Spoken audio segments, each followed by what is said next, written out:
कैसे हैं दोस्तों। आज फिर हम आप लोगों के लिए क्लास 10th का एक चैप्टर लेकर हाजिर हैं। यह एक ऐसा इंपॉर्टेंट चैप्टर है जिससे आप विज्ञान और सामाजिक विज्ञान दोनों में 2 से लेकर 5 अंक तक प्राप्त कर सकते हैं, क्योंकि यह टॉपिक ही ऐसा है जो पर्यावरण से संबंधित है। यह आपको केमिस्ट्री में भी नजर आएगा, बायोलॉजी में भी नजर आएगा और भूगोल में भी नजर आएगा। ठीक है, तो आज हम इस वीडियो पर आप लोग को लेके चलते हैं। इस वीडियो को थोड़ा अंत तक देखिएगा और समझने का प्रयास कीजिएगा, क्योंकि इससे आप लोगों को ऑब्जेक्टिव और सब्जेक्टिव यानी 2 अंक स्तरीय और 1 अंक स्तरीय वाले सवाल जो है वो आपको देखने को मिल सकते हैं आगामी बोर्ड परीक्षाओं में। ठीक है, तो आइए शुरू करते हैं। तो जैसा कि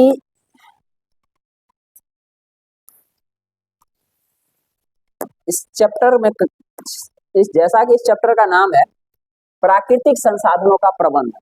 यह आपको भूगोल में भी नजर आता है, बायोलॉजी में भी है और केमिस्ट्री में भी। ठीक है, तो देखिए प्राकृतिक संसाधन मृदा, वायु और जल प्राकृतिक संसाधन है। मुख्य रूप से 3 प्राकृतिक संसाधनों को यहाँ चर्चा करेंगे, मृदा, जल और वायु।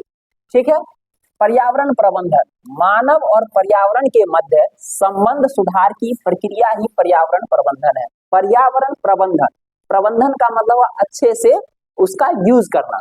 जैसे मानव और पर्यावरण के बीच मध्य यानी बीच संबंध सुधार की प्रक्रिया, यानी कि हम लोग देखिए पर्यावरण से बहुत चीज उपयोग करते हैं लेकिन उसको प्रदूषित कर देते हैं, जिससे वो आगे और दूसरे लोगों के लिए उपयोगी नहीं रह जाती है।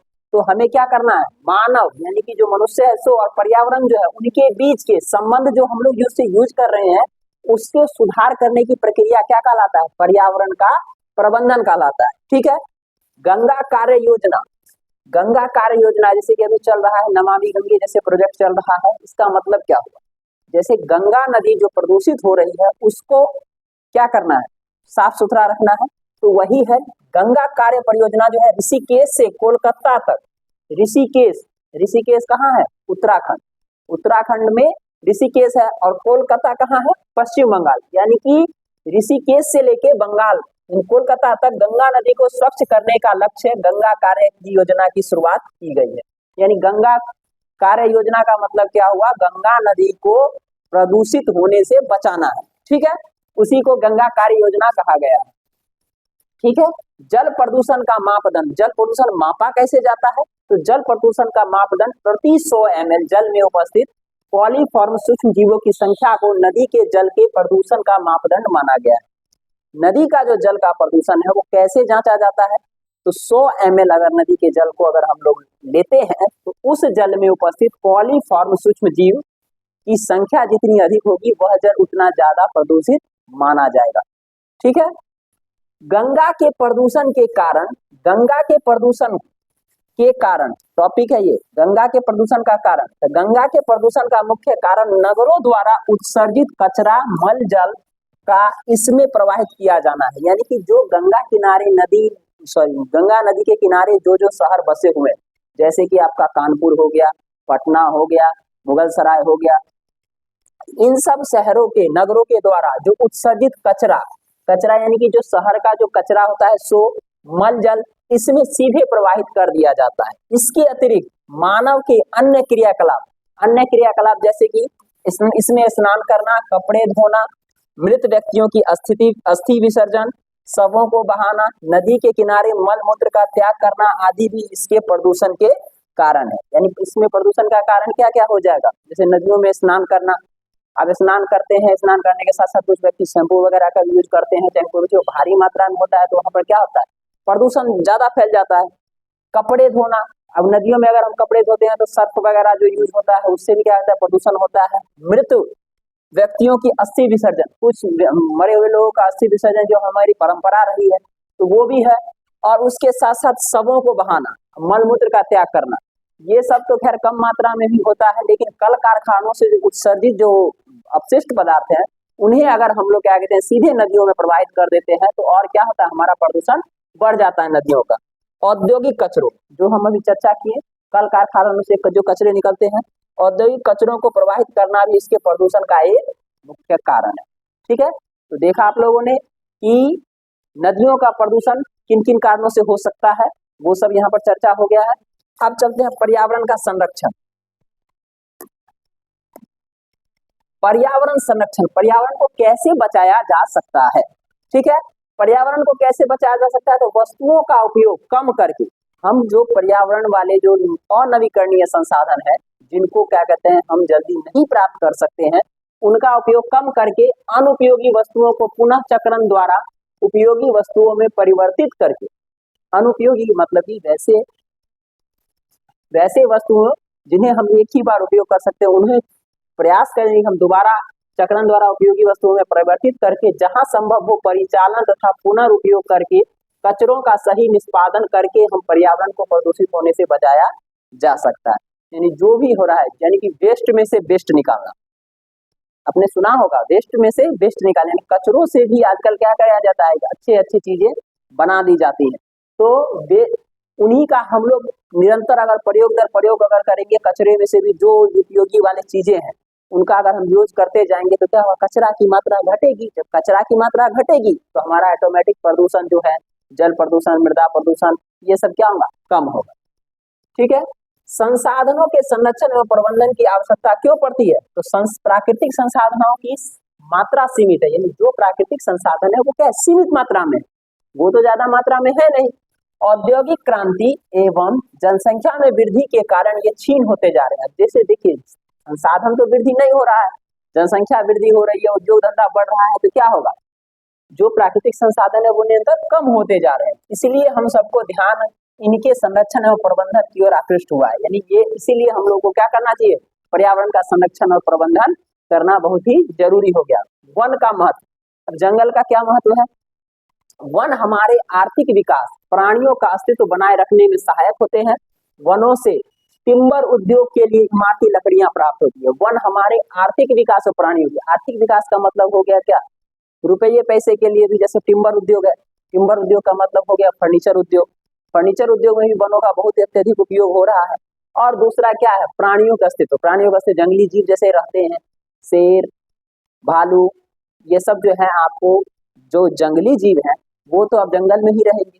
अगर जंगल नष्ट हो जाएंगे तो वे सब कहाँ रहेंगे, उनके लिए क्या किया गया है, आधुनिक रूप में अब वनों का अभ्यारण्य बना दिया गया है, वहां पर उन्हें रखा जाता है। तो वन हमारे आर्थिक विकास और प्राणियों का अस्तित्व बनाए रखने में सहायक होते हैं। वनों के टिम्बर उद्योग के लिए इमारती लकड़ियां प्राप्त होती है। अब चलिए आगे चलते हैं, वन कटाई के दुष्प्रभाव। वन कटाई से क्या क्या प्रभाव हुए, वन की कटाई से वर्षा की मात्रा में कमी हुई। जब जंगल ही खत्म हो जाएंगे तो वर्षा होगी, क्योंकि वर्षा वहां ही होती है जहां पर जंगलों की संख्या अधिक मात्रा में होती है, क्योंकि हरे भरे जंगल बादलों को अपनी ओर आकर्षित करके जल बरसाते हैं। ठीक है, वातावरण में ताप वृद्धि हो जाती है जब जंगल नहीं रहेगा, यानी पेड़ पौधे कम रहेंगे तो क्या होगा, टेम्परेचर हाई हो जाएगा। टेम्परेचर हाई का मतलब जैसे अब गर्मी के दिनों में हम लोग देखते हैं 44 डिग्री, 45 डिग्री, 46 डिग्री टेम्परेचर हो जाता है। ये क्यों होता है, क्योंकि जितना भी था हमारे आसपास में गाछी बिछी पेड़ पौधे सब, वो धीरे धीरे क्या निरंतर घटते जा रहे हैं। वनों के ह्रास से मृदा अपरदन बढ़ता जा रहा है। जब वन ही नहीं रहेंगे तो भूमि का अपरदन यानी कटाव भी बढ़ता जा रहा है। कई प्रकार के जैव प्रजातियां लुप्त हो जा रही है, बहुत सारी कई प्रकार की जैव प्रजातियां हैं वो लुप्त हो रही हैं। इससे हरे पत्तों द्वारा कार्बन डाइऑक्साइड के अवशोषण, प्रकाश संश्लेषण के लिए की क्षमता घट रही है। अब देखिए जब वन रहेगा तब ना प्रकाश संश्लेषण की प्रक्रिया होगी, प्रकाश संश्लेषण की प्रक्रिया होगी तो क्या होगा, कार्बन डाइऑक्साइड की मात्रा घटेगी और ऑक्सीजन की मात्रा बैलेंस आएगी। लेकिन जब जंगल ही नहीं रहेंगे तो प्रकाश संश्लेषण की प्रक्रिया में क्या होगा, प्रदूषण तो निरंतर बढ़ रहा है और ऑक्सीजन की मात्रा जो उपयोग करने वाली ऑक्सीजन है सब व्यक्ति उपयोग कर रहे हैं, वो ऑक्सीजन की मात्रा क्या हो रही है, दिन पर दिन घटती जा रही है। जिससे क्या होगा, इसका कुप्रभाव भी पड़ता है। कुप्रभाव क्या पड़ता है कि ना समय पर गर्मी जो है वो समय से पहले आ जा रहा है, ठंडा सो समय के बाद आ रहा है, बरसात रुक रही है, ये सब क्या है, प्रदूषण के ही प्रभाव। प्रकाश संश्लेषण की दर घटने से पर्यावरण में ऑक्सीजन की कमी हो जाती है। प्रकाश संश्लेषण उस अनुपात में नहीं हो पाएगा जिस अनुपात में होना चाहिए, तो ऑटोमेटिक है कि पर्यावरण में ऑक्सीजन की घटना, ऑक्सीजन गैस की जो मात्रा है वो घटती जाएगी। ठीक है, अब देखिए चिपको आंदोलन। चिपको आंदोलन चिपको आंदोलन सर्वप्रथम 1730 के लगभग अमृता देवी बिश्नोई ने चिपको आंदोलन प्रारंभ किया था। कब किया था? ऑब्जेक्टिव बन जाएगा यहाँ पर। चिपको आंदोलन कब हुआ था? 1730 के आसपास अमृता देवी बिश्नोई ने चिपको आंदोलन प्रारंभ किया। इसका लक्ष्य वृक्षों को काटने से बचाना था। चिपको आंदोलन का मुख्य उद्देश्य क्या था? वृक्षों की कटाई को रोकना।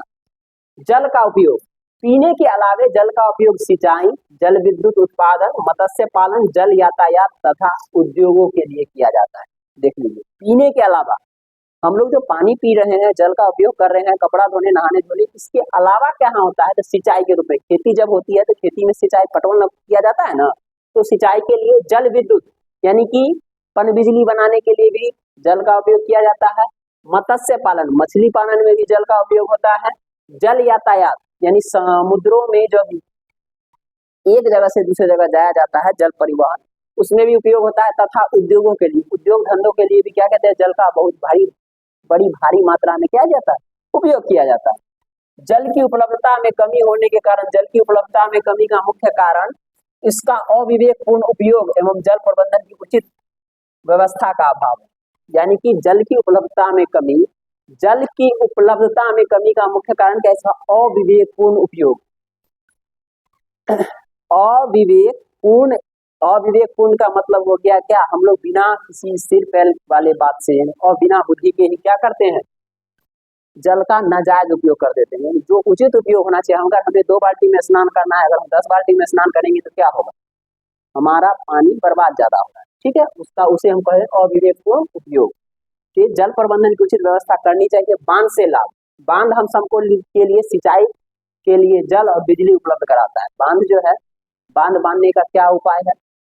नदियों किनारे जो बांध बनता है उससे क्या लाभ है? उससे हमें लाभ है कि बांध हम सबको लिए सिंचाई के लिए जल और बिजली उपलब्ध कराता है। बांध से हानि, अब बांध बनेगा तो लाभ है तो हानि भी होगा। हानि क्या होगा? तो बांध के निर्माण में धन का काफी व्यय होता है। बांध बांधने के लिए मिट्टियों को ढेर किया जाता है। क्या इसके निर्माण में स्थानीय लोगों का विस्थापन होता है। जो उस नदी के किनारे लोग रहे रहते हैं, वो बांध बांधने के कारण मान लीजिए कोई जितना लंबा नदी जाएगा उस किनारे से उनको हटना पड़ता है, विस्थापित होना पड़ता है। बड़े पैमाने पर वनों का विनाश, जब जंगल है आसपास में भी उसे काट पीट कर क्या किया जाता है? बांध बनाया जाएगा। जैव विविधता की क्षति होती है। जैव विविधता का मतलब हुआ क्या? बहुत सारे वन्य जीव जो प्राणी हैं वे सब क्या होते हैं? खत्म हो जाते हैं। ठीक है। जल संचयन क्या है? जल संचयन का मतलब जल को हमें सिंचित करना है। तो वर्षा जल के सामान्य उपयोग के लिए, भूमिगत जल स्तर को समान बनाए रखने के लिए तथा जल के संरक्षण के लिए जाने वाले संग्रहण को जल संचयन कहते हैं। जल संचयन का मतलब इसको इंग्लिश में वाटर हार्वेस्टिंग भी कहा जाता है। जैसे कि हम लोग क्या है, बरसात के पानी को कहीं तालाब में इकट्ठा करें या क्या करें, उसे किसी गड्ढे में इकट्ठा करें और उस पानी का उपयोग फिर क्या कहते हैं, सो हम लोग पटवन में यूज करें या किसी भी दूसरे रूप में। तो वर्षा जल, जो पानी जो वर्षा के द्वारा धरती पर आ रहा है, उसका सामान्य उपयोग करना है और उसको उपयोग करके हम क्या करें, भूमिगत जल क्या है, धरती के नीचे वाला जल हम लोग खींचते हैं, यानी जो हम लोग बोरिंगों से और क्या कहते हैं चापाकलों से खींच रहे हैं, उसको क्या करेंगे, उसको निरंतरता लेवल बनाए रखने के लिए हमें वर्षा जल का ज्यादा से ज्यादा उपयोग करना चाहिए, उसे संचित करना चाहिए। यह क्या कहलाता है? जल संचयन कहलाता है। ठीक है। अब देखिए आगे है ऊर्जा के गैर पारंपरिक स्रोत। देखिए सौर ऊर्जा, पवन ऊर्जा, बायोगैस आदि ऊर्जा के गैर परंपरागत स्रोत है। इनका उपयोग अधिक से अधिक होना चाहिए। ऊर्जा के गैर परंपरागत स्रोत में हम लोग जैसे जीवाश्म ईंधन का उपयोग करते हैं, कोयला, डीजल, पेट्रोल वगैरह का, उनका उपयोग धीरे धीरे हमें कम करना है और इनका उपयोग बढ़ाना है। जैसे सौर ऊर्जा हो गया, पवन ऊर्जा हो गया, बायोगैस हो गया, ये क्या है, ये गैर परंपरागत स्रोत है और इनका उपयोग अधिक से अधिक करेंगे तो क्या होगा, हमारे जो आने वाली पीढ़ी है उसके लिए हम लोग क्या होंगे, और नवीकरणीय संसाधन जैसे कोयला, डीजल, पेट्रोल वगैरह बचा सकते हैं। ठीक है। कोयला तथा पेट्रोलियम का संरक्षण क्यों जरूरी है? तो कोयला तथा पेट्रोलियम ऊर्जा के परंपरागत स्रोत है, इनकी उपलब्धता सीमित है। पहले ही बताए हैं, अभी जस्ट बताए कि इनकी उपयोगिता क्या है, सीमित है। हम गैर परंपरागत ऊर्जा स्रोतों से प्राप्त ऊर्जा जैसे सौर ऊर्जा, पवन ऊर्जा, बायोगैस आदि का उपयोग कर कोयला और पेट्रोलियम के भंडार को भविष्य के लिए सुरक्षित कर सकते हैं। ठीक है। तो भविष्य के लिए हम क्या कर सकते हैं, इन सबको सुरक्षित कर सकते हैं। तो आप लोगों ने देखा कि पर्यावरण का प्रबंधन हम किस प्रकार से कर सकते हैं और इसके जो मुख्य जो बातें थी वो हमने आप लोगों को बताई हैं। इस वीडियो को अंत तक देखने के लिए आप लोगों का धन्यवाद। बने रहिए हमारे साथ, हमारे चैनल को सब्सक्राइब कीजिए, दोस्तों को शेयर कीजिए, ताकि क्या हो, वे भी ये सब पाठ जो उनका छूटा हुआ है, ये सब इस पाठ को देखकर कुछ ऑब्जेक्टिव्स और सब्जेक्टिव्स अपनी तैयारी कर सकते हैं। ठीक है, मिलते हैं अगले वीडियो में। तब तक के लिए स्वस्थ रहिए, मस्त रहिए। धन्यवाद।